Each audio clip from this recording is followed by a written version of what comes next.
चलो दोस्तों, अब देखो नया टॉपिक जिसका नाम है इन्वेंट्री टेकिंग।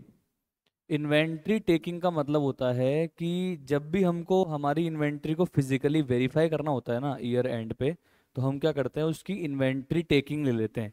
इन्वेंट्री टेकिंग का मतलब है इन्वेंट्री की काउंटिंग करना। क्या है इसका मतलब? कमॉन, इन्वेंट्री की काउंटिंग करना। फिजिकल इन्वेंट्री की काउंटिंग हम जाके गोडाउन में कर लेते हैं, बट होता क्या है, ये प्रैक्टिकली फिजिबल नहीं है कि अगर मुझे मान लो कि ईयर एंड हो रहा है 31 मार्च को, 31 मार्च 2024 को ईयर एंड हो रहा है, तो it is not practically possible कि मैं इस दिन जाके एक्चुअल में जाके इन्वेंट्री की काउंटिंग कर पाऊँ। क्योंकि ईयर एंड पे ना बहुत सारे काम और भी रहते हैं। कई बार हो सकता है कि ईयर एंड पे हमें कहीं जाना पड़ जाए, हमारे कोई और काम हो जाए, कोई और प्रायोरिटी वाला वर्क हो जाए, तो हम लोग क्या है कि काउंटिंग कब करना चाहते हैं इन्वेंट्री? 31 मार्च 2024 को ईयर एंड पर sometime it is not feasible, it is not possible to count the inventory actually on the year end. So what we do, we sometimes take inventory before the end of the year and we sometimes take inventory after the end of the year। मतलब हो सकता है कि हम लोग 31 मार्च 2024 को ना count करके उसके 10 15 20 25 दिन पहले इन्वेंट्री की टेकिंग कर लें, काउंटिंग कर लें। हो सकता है कि हम लोग 31 मार्च 2024 पे काउंटिंग ना करके हम उसके 10 15 20 दिन बाद में काउंटिंग कर लें। चलो मान लो पहले काउंटिंग कर ली मैंने, मान लेते हैं कि भैया मैं अभी केस वन है। केस वन ये है कि inventory taking before end of the year. मैंने कब गिना, कब काउंट किया इन्वेंट्री को? Before the end of the year. कब गिना जी? Before the end of the year. Let's say assume करते हैं कि 10 मार्च 2024 को मैंने इन्वेंट्री की काउंटिंग कर ली फिजिकली जाके। ठीक है, 10 लाख रुपीस की इन्वेंट्री मेरे पास में आ गई। ये भी आगे एग्जाम्पल मैं लूंगा ना। कुछ इन्वेंट्री आ गई मान लो मेरे पास में, पर मुझे तो एक्चुअल में इन्वेंट्री किस दिन की चाहिए? 31 मार्च 2024। मैंने काउंट कब की करी है? 10 मार्च 2024। तो इन 21 दिन में होने वाले कुछ परचेज सेल को भी यहाँ पे एडजस्ट करना पड़ेगा। 10 मार्च को जो मैंने स्टॉक लिया होगा, 10 मार्च को जो मैंने स्टॉक लिया होगा, उस स्टॉक के अंदर मुझे इस 10 मार्च से 31 मार्च तक के पीरियड में परचेज किए गए स्टॉक को ऐड करना पड़ेगा। और जो मैंने गुड्स सेल किए हैं उनकी कॉस्ट को भी यहां से लेस करना पड़ेगा। सेल्स को लेस करना पड़ेगा या उसी कॉस्ट को। तब जाके फाइनली मुझे क्या मिलेगा? 31 मार्च 2024 के दिन का स्टॉक मिलेगा। ये तो वही बात हो गई sir, opening stock plus purchase minus cost of goods sold is equal to closing stock. एक तरह से देखा जाए तो ठीक है। अगर इस दिन का स्टॉक मैंने ले लिया है, गिन लिया है, फिजिकल काउंटिंग कर ली है, उसके बाद 10 मार्च से 31 मार्च होने वाले बीच में जो भी परचेज सेल के ट्रांजेक्शन है उसको भी अगर मैं इस स्टॉक में एडजस्ट कर दूंगा तो मैं किस दिन के स्टॉक पे पहुंच जाऊंगा? 31 मार्च के स्टॉक पे पहुंच जाऊंगा। तो क्या करना है, 10 मार्च के स्टॉक में परचेज तो ऐड करनी है और सेल्स की cost of good sold less करनी है, वो भी नेट। तो कहां पहुंच जाऊंगा? ईयर एंड के स्टॉक पे। ईयर एंड के स्टॉक पे ये बनता है अपना कैटेगरी वन या केस वन के क्वेश्चंस। ठीक है, इस कैटेगरी का आपके आईसीएआई की बुक में ना एक भी क्वेश्चन नहीं दिया हुआ है, एक भी इलस्ट्रेशन नहीं है। इलस्ट्रेशन नंबर 9 और 10 दोनों आगे जो केस पढ़ेंगे उसके बाद वाला है। मतलब inventory taking before end of the year का कोई केस नहीं है। तो मैं यहाँ पे एक एग्जांपल देना चाहता हूँ। एग्जांपल वन आपके सामने है। इन्वेंट्री काउंटिंग करी है मैंने, टेकिंग का मतलब काउंटिंग करी है 10 मार्च को। उस दिन कितनी आई इन्वेंट्री? 10 लाख। उसके बाद 10 मार्च से लेके 31 मार्च तक के बीच में जो ट्रांजेक्शन हुए उसकी मैंने कुछ आपको यहाँ डिटेल दी है। मतलब अगले 21 दिन में जो भी ट्रांजेक्शन हुए, तो अगले 21 दिन में परचेज हुई 2,50,000, परचेज रिटर्न कितनी हुई 20,000, सेल्स कितनी हुई 5 लाख, सेल्स रिटर्न कितनी हुआ 50,000, और ग्रॉस प्रॉफिट मैंने कितना कमाया है 50% ऑन कॉस्ट। मुझे यहाँ पे क्या कैलकुलेट करना है? Value of inventory as on 31 मार्च 2024। जो भी पढ़ा है ना अपन ने सर कि 10 मार्च के स्टॉक में हम नेट परचेजेस तो ऐड कर देंगे, नेट सेल्स की कॉस्ट निकाल के लेस कर देंगे, क्या आ जाएगा, 31 मार्च का स्टॉक आ जाएगा। ठीक है, तो मैं बनाता हूँ यहाँ पे स्टेटमेंट, आप भी मेरे साथ यहाँ पे कर सकते हो समझते समझते। अपन बना रहे हैं यहाँ पे स्टेटमेंट, इसको मैं स्टेटमेंट फॉर्मेट में प्रेफर करूंगा रादर देन इक्वेशन फॉर्मेट से, ज़्यादा बेटर रहता है वो प्रेजेंटेशन पार्ट में। चलिए जी देखिएगा आप ढंग से एकदम particular.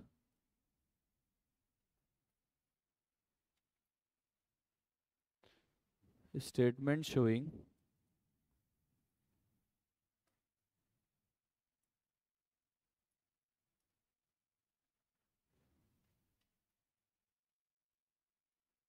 Value of inventory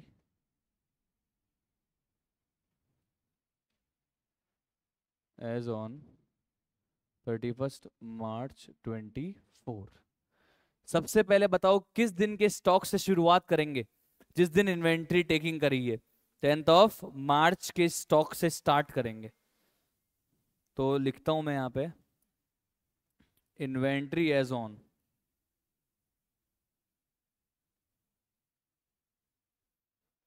10 March 2024। कितना कितना दिया है बोलो, 10 लाख। ये अपन ने एग्जाम्पल सेट किया है, 10 लाख रुपीज की इन्वेंट्री मुझे यहाँ पे दी हुई है। अब बताओ इसमें क्या ऐड करना है, जो इस 21 दिन में हुआ वो परचेज ऐड करने पड़ेंगे, नेट, वो भी नेट। तो देखो मैं लिखूंगा ऐड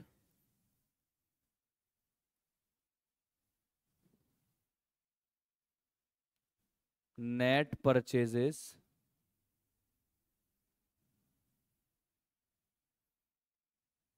फ्रॉम 10 मार्च 2024 टू 31 मार्च 2024। अभी कैसे आएगा बच्चों, तो टोटल परचेज कितनी करी है मैंने, हाँ जी 2,50,000।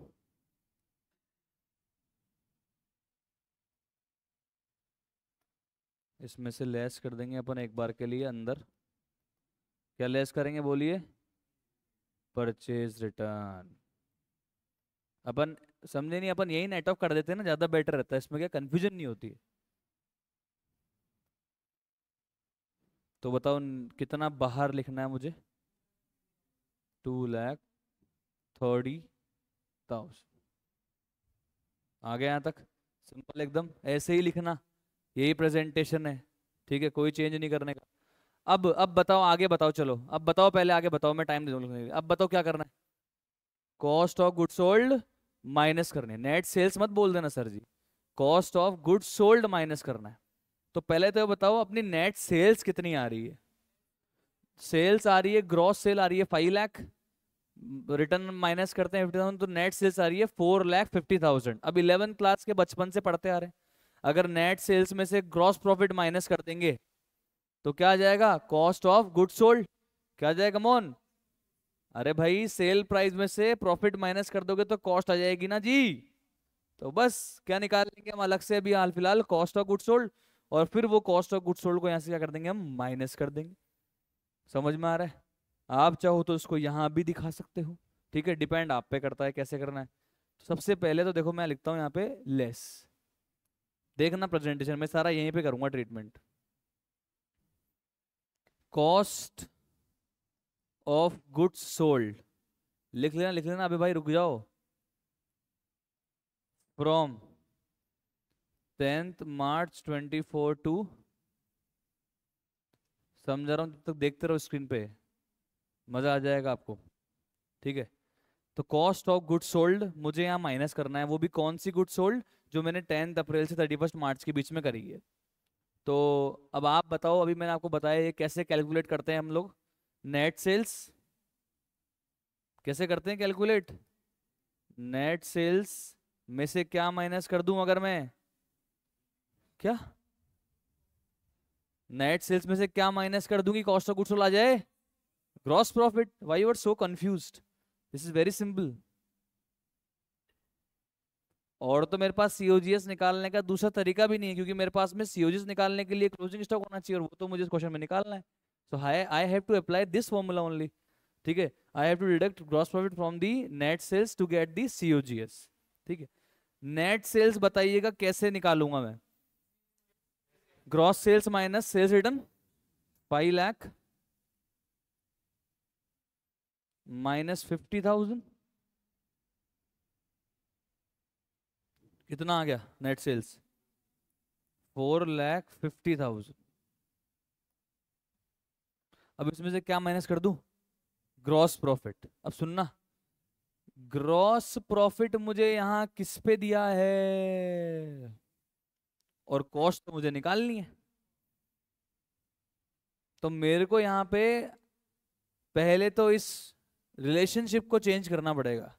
मुझे gross profit percentage on sales निकालना पड़ेगा। अगर वैसे मैं आपको सब कुछ पढ़ा चुका हूँ, ठीक है, अपन सब पढ़ चुके हैं। अगर जीपी परसेंटेज ऑन कॉस्ट दिया होता है, ठीक है, तो हम किस तरीके से GP percentage on sales calculate करते हैं? तो यहाँ पे एक काम करते हैं बच्चों, कॉस्ट को 100 अज्यूम कर लेते हैं। यही तो करके आए हो आप शीट में, समझ में आ रहा है? पक्का? कॉस्ट 100 मैंने अज्यूम कर ली। कॉस्ट का कितना परसेंट जीपी है? मतलब 50 रुपए। कॉस्ट में प्रॉफिट ऐड करेंगे तो सेल प्राइस आएगी, या लेस करेंगे तो सेल प्राइस आएगी? ऐड करेंगे तो सेल प्राइस बताओ कितनी आ गई? 150। अब जीपी अपॉन सेल्स करके देखते हैं। तो जीपी कितना है? 50 अपॉन सेल्स कितनी है? 150 इंटू 100 कितना परसेंट आ रहा है? 33.33%। सर ये क्यों करा आपने? क्या दिक्कत थी आपके? अरे यार, मुझे नेट सेल्स दी हुई है तो मुझे जीपी की परसेंटेज नेट सेल्स के ऊपर निकालनी है ना, कि मैंने प्रॉफिट कितना परसेंट ऑफ सेल्स कमाया, क्योंकि दी हुई क्या है मुझे? सेल्स। तो मैंने कितना परसेंटेज प्रॉफिट सेल्स पे कमाया, अगर वो परसेंट मिल जाएगी तो डायरेक्टली इस सेल्स पे अप्लाई करके जीपी निकल जाएगा ना भाई साहब। समझ में आया क्या? Yes sir. तो देखो सर, 4,50,000 कितना करना है? 33.33%। मतलब मैंने यहाँ पे एक इंफॉर्मेशन और ढूंढ ली। Gross profit percentage 33.33 on sales, ये मैंने निकाल ली साहब, क्योंकि मेरे काम आ रही है। तो मैं क्या करूंगा, जीपी बताओ कैसे आ जाएगा? बताओ जीपी कैसे आ जाएगा? बताओ ग्रॉस प्रॉफिट कितना आ जाएगा सेल्स का? बोलने में नहीं आ रहा, शब्द ही नहीं निकल रहे बाहर, डर लगता है। 4,50,000 का 33.33%। सब अटक जाते तुम्हारे यहाँ पे, अंदर यहाँ पे। डरते क्यों इतना? बोलो सही। कल भी यही पढ़ा है अपन ने। कितना आ गया बोलो? 1,49,999 चलता जाएगा ओवरऑल। अगर आप इसको एक्चुअल में 0.333333 लिखते रहोगे ना, तो आपका बिल्कुल एग्जैक्ट आंसर आएगा 1.5 लाख। ठीक है, तो यहाँ 1,50,000 रुपीज का मैंने कमाया होगा इस सेल्स पे प्रॉफिट।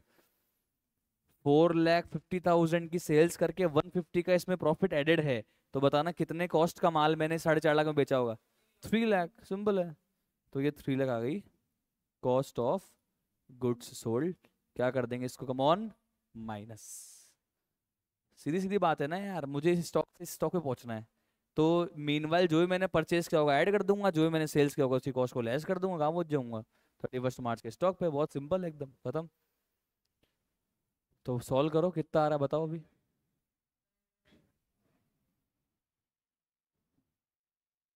वैल्यू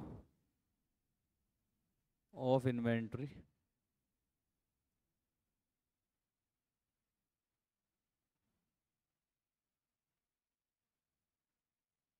9,30,000। आई होप समझ में आ गया होगा। श्योर, एकदम क्लियर? फटाफट से लिख लो।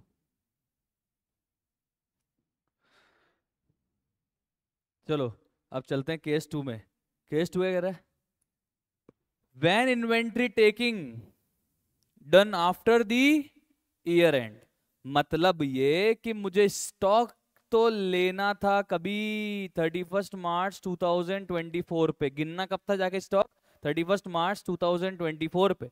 स्टॉक चाहिए भी कब का था? 31 मार्च 2024 का, ईयर एंड का। बट ऑब्वियस सी बात है, बट ये प्रैक्टिकली पॉसिबल नहीं हो पाया हमारे लिए कि हम जाके 31 मार्च 2024 के दिन काउंटिंग कर पाए। तो हमने क्या किया, एक्चुअल में हमने काउंटिंग कब करी, एक्चुअल में हमने काउंटिंग कब करी, एक्चुअल में इन्वेंट्री कब गिनी, 15 के दिन गिन पाए। हेलो, 15 के दिन एक्चुअल में गिन पाए, बाद में गिना, पहले गिनना था जो बाद में गिना। तो एक बार सिर्फ स्थिति देखते हैं कि हुआ क्या होगा, क्या करना है वो तो पढ़ेंगे 2 मिनट बाद, पर एक बार देखते हैं क्या हुआ होगा। भाई देखो, जो भी 31 मार्च 2024 के दिन का स्टॉक होगा, जो होना चाहिए था, जो मुझे मालूम होना चाहिए था, पर वो मालूम तो मैं कर नहीं पाया, तो इस स्टॉक में इन 15 दिन में होने वाले परचेज भी ऐड कर दी हमने, इन 15 दिन में होने वाली सेल्स की कॉस्ट भी माइनस कर दी हमने, तो हम कहां पहुंच गए होंगे, 15 अप्रैल के स्टॉक पे। भाई ये मुझे नहीं मालूम, 31 मार्च का स्टॉक नहीं मालूम, बट मैं तो, दिमाग तो है ना मेरे में, भगवान ने दिमाग दिया, कॉमन सेंस दिया है, तो जो भी इस दिन का स्टॉक होगा होगा उसमें परचेज अपन ने ऐड कर दी होगी 15 दिन की, जो सेल किया होगा उसकी कॉस्ट लेस कर दी होगी, तो क्या बच गया होगा, 15 अप्रैल का स्टॉक। सेट है, ऑल सेट है, समझ में आ रहा है क्या ऑनलाइन, हेलो। अब देखना आगे, प्लीज चेक करना, मुझे क्या 31 मार्च का स्टॉक दिया हुआ है या कैलकुलेट करना है, कैलकुलेट करना है। परचेज दी भी रहेगी, कॉस्ट ऑफ गुड्स सोल्ड दिया हुआ रहेगा, या कैलकुलेट कर पाऊंगा मैं आराम से, सेल्स दी रहेगी, जीबी माइनस करे कॉस्ट निकाल लूं। क्या 15 अप्रैल का स्टॉक दिया रहेगा क्या, हाँ, क्योंकि काउंटिंग कब करी है, 15 अप्रैल। तो अब देखो, इक्वेशन बनी थी ये दिया है, ये भी दिया है, ये भी दिया है, ये निकालना है, तो बाकी सारी चीजों को उधर भेज दे। अगर मैं परचेज को उधर राइट हैंड साइड में ट्रांसफर कर दूंगा तो वो कैसे हो जाएगा, माइनस का, बचपन में पढ़ा है तो अपन ने, दोनों साइड से परचेज पर से माइनस। तो स्टॉक 15 अप्रैल का जो स्टॉक होगा उसमें क्या माइनस कर देंगे, इन 15 दिनों की परचेज नेट, और क्या ऐड कर देंगे, क्या ऐड कर देंगे, कॉस्ट ऑफ गुड्स सोल्ड। तो क्या आ जाएगा, 31 मार्च का स्टॉक। सर वहां पे तो कुछ अलग किया था स्टॉक निकालने के लिए, स्टॉक में परचेज ऐड किया था, कॉस्ट लेस की थी, यहाँ पे स्टॉक के अंदर परचेज लेस कर रहे हो, कॉस्ट ऐड कर रहे हो। अरे तो भाई यहाँ रिवर्स जा रहे हैं, यहाँ क्या जा रहे हैं, कमॉन रिवर्स जा रहे हैं। समझ में आया कि नहीं आया, आपको इक्वेशन बना के बता दिया मैंने, क्लियर है सर, समझ में आ गया। तो अब हम लोग जब भी हम इन्वेंट्री टेकिंग एक्चुअल में अगर ईयर एंड के बाद पॉसिबल हो पाएगा, तो जो भी इन्वेंट्री टेकिंग की डेट की इन्वेंट्री हमको दी हुई रहेगी ना, 15 अप्रैल की इन्वेंट्री दी हुई रहेगी, उसमें हम क्या करेंगे, 15 डेज की परचेज को तो लेस कर देंगे क्योंकि मुझे बैक जाना है, और 15 डेज की कॉस्ट ऑफ गुड्स सोल्ड को ऐड कर देंगे। समझ में आ रहा है कि आपको, बोलो क्लियर है, पक्की बात, श्योर एकदम, ओके। तो अब इसके लिए मैंने एग्जाम्पल बनाया एकदम सिंपल, ठीक है। ये पहले आपकी बुक में हुआ करता था, तो मैंने थोड़े से फिगर्स को डबल कर दिया है, इजी कर दिया इसको। इन्वेंट्री एक्चुअल में मैंने गिनी भैया 15 अप्रैल को, कब काउंट करी, 15 अप्रैल को, उस दिन कितनी इन्वेंट्री आई, 1 लाख। अब 31 मार्च से लेकर 15 अप्रैल तक मैंने एक्चुअल में परचेज सेल्स कितनी करी, वो भी मुझे यहाँ पे दिया हुआ है। तो सेल्स का क्या यूज करूंगा बताओ, सेल्स मेरे क्या यूज आएगी, come on, cost of goods sold calculate करने में काम आ जाएगी, सेल्स में जीपी माइनस कर दूंगा, सीओजी आ जाएगा। और परचेज तो मेरे को दी हुई है ही है, तो मैं करूंगा परचेज ऐड करूंगा लेस करूंगा, 15 अप्रैल के स्टॉक में परचेज ऐड करूंगा लेस करूंगा, लेस करूंगा, और cost of goods sold add करूंगा, कहां पहुंच जाऊंगा, 31 मार्च के स्टॉक पे। आ जाओ बनाते हैं सब साथ साथ, आ जाओ फटाफट। Statement showing value of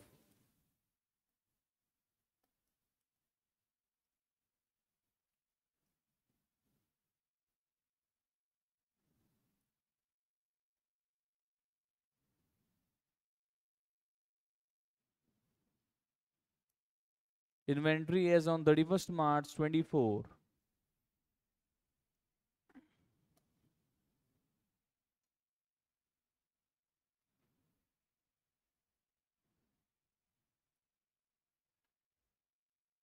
actually क्या, पहले आपके बुक में इलेस्ट्रेशन 9 ना इजी था, मतलब वो एकदम बेस था।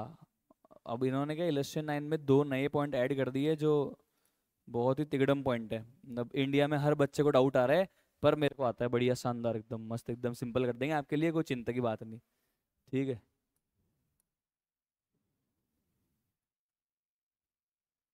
इलस्ट्रेट 9 भी आपको सिंपल लगेगा, बट उसके लिए पहले मैं आपके लिए बेस तो बना के दूं। डायरेक्ट वहां ले जाऊंगा तो चक्कर खा जाओगे। चलो बताओ किस दिन की इन्वेंट्री शुरू करेंगे। अरे जिस दिन की इन्वेंट्री दी हुई होती है भाई साहब, और क्या करेंगे। तो सर बताओ क्या लिखें, इन्वेंट्री एज ऑन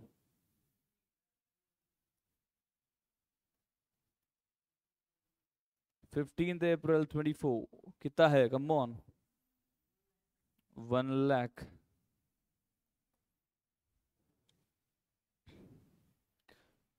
ये सब अपन एग्जाम्पल से फिगर डाल रहे हैं अपन यहाँ पे। अच्छा, परचेज को ऐड करते थे पर यहाँ तो लेस करेंगे, बैक जाना है। ठीक है, तो लेस कर देंगे परचेज।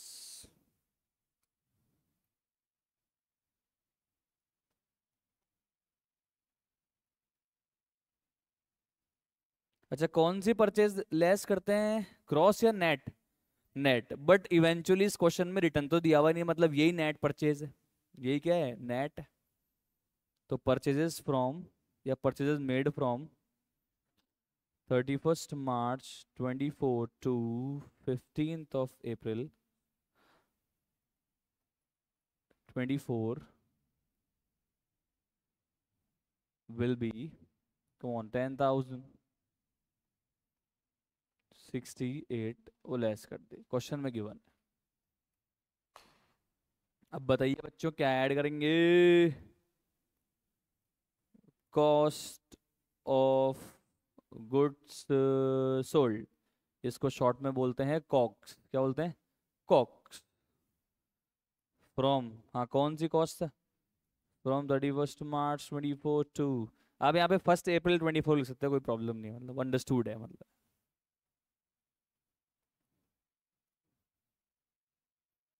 तो कॉस्ट ऑफ गुड सोल्ड निकालने का फॉर्मूला मेरे भाई और बहनों, net sales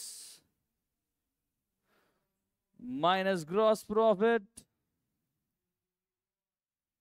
very good. Net sales कैसे निकालेंगे, ग्रॉस सेल्स में से सेल्स रिटर्न माइनस करके, ग्रॉस सेल कितनी दी हुई, कम ऑन 82,000 रुपीज, माइनस कर देंगे सेल्स रिटर्न 2,000 का, तो नेट सेल्स कितनी आ जाएगी, 80,000। बहुत ही ज्यादा हार्ड कैलकुलेशन करते हुए आप लोग, आप सभी के लिए तालियां, बजा मत देना भाई, रुक जाओ, गलत समझे लोग। ग्रॉस प्रॉफिट, ग्रॉस प्रॉफिट कैसे निकालोगे, इस बार डायरेक्टली 80,000 का 20% कर दोगे क्या, या पहले वो परसेंट निकालनी पड़ेगी। वो तो बोल रहा था पहले परसेंट निकालनी पड़ेगी, तुमने यार तुमने उसको चुकला दिया यार, कंफ्यूज कर दिया तुमने उसको। डायरेक्ट डायरेक्ट पक्का कंफ्यूज तो नहीं हो, हमारे मारवाड़ी में एक शब्द है, चुकला दिया, मतलब कंफ्यूज कर दिया आपने। ठीक है, तो ग्रॉस प्रॉफिट कितना आ जाएगा, 80,000 का डायरेक्टली 20% कर देंगे यहाँ पे तो। सर वो पहले वाले एग्जाम्पल में तो नहीं किया था आपने, अरे तो वहां पे जीबी परसेंट ऑन कॉस्ट दिया हुआ था, पहले जीबी परसेंट ऑन सेल निकालना पड़ा, फिर अप्लाई करेंगे, यहाँ पे direct GB percent on sale दिया हुआ तो अप्लाई कर दिया। कितना आ गया बोलो, 16,000 आ गया। GP net cost of goods कितना है, 64,000। ऐड करेंगे लेस करेंगे, ऐड लेस, बैक जाना ना, माइनस हुआ होगा, क्या कर देंगे, प्लस कर देंगे, समझ में आ रहा है? पक्की, बताओ कितना आ गया।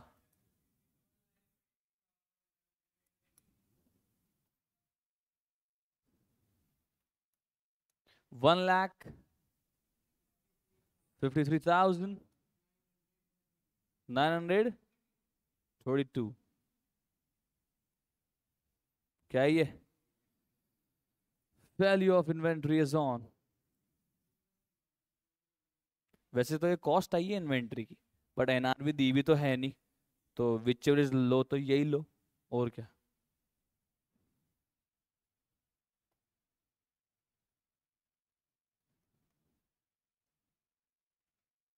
आई होप समझ में आ गया होगा,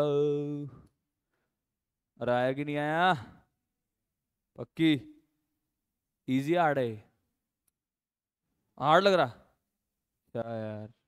अच्छा वैसे sarcastically लिखो लिखो फटाफट छापो।